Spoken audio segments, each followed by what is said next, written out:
United Kingdom's Liberal Democrats leader, Ed Davey, has demanded that the Starmer government cancels King Charles III's upcoming visit to the United States. This comes amid widening tensions between the US and UK over the ongoing US-Iran conflict, and Keir Starmer having flatly rejected joining the US naval blockade of the Strait of Hormuz. Calling Trump's behavior dangerous and reckless, Davey said that sending the king to the United States right now will be embarrassing for the United Kingdom.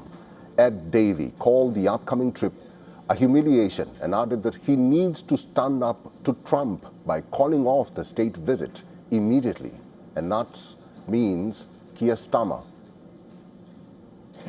And though Donald Trump thankfully didn't follow through this time, these words are a stark reminder of how reckless, immoral, and completely outside the bounds of international law this president is. Regrettably, he is no friend of the United Kingdom. He is no leader of the free world. He is a dangerous and corrupt gangster, and that is how we must treat him.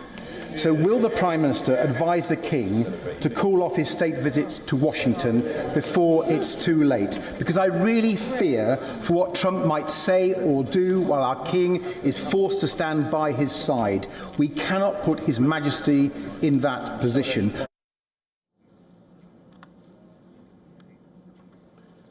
King Charles and Queen Camilla are set to arrive in Washington, D.C. on April 28th. The historic visit marks the 250th anniversary of American independence and is the first UK state visit to the US in 2 decades. The visit comes amid growing anger over Trump's threat to Iran on April 7th, in which he said a whole civilization will die if his demands are not met.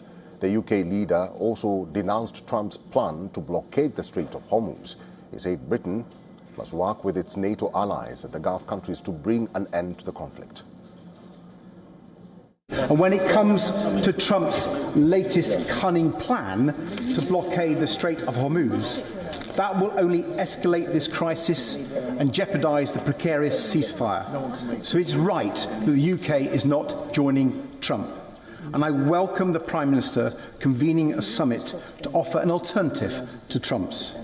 We must work with our reliable allies in Europe and the Commonwealth and our partners in the Gulf to bring this conflict to an end. The United Kingdom and the United States ties remain strained amid the ongoing conflict. Starmer has said that the United Kingdom will not be drawn into the conflict with Iran and will instead focus on keeping the key oil route open.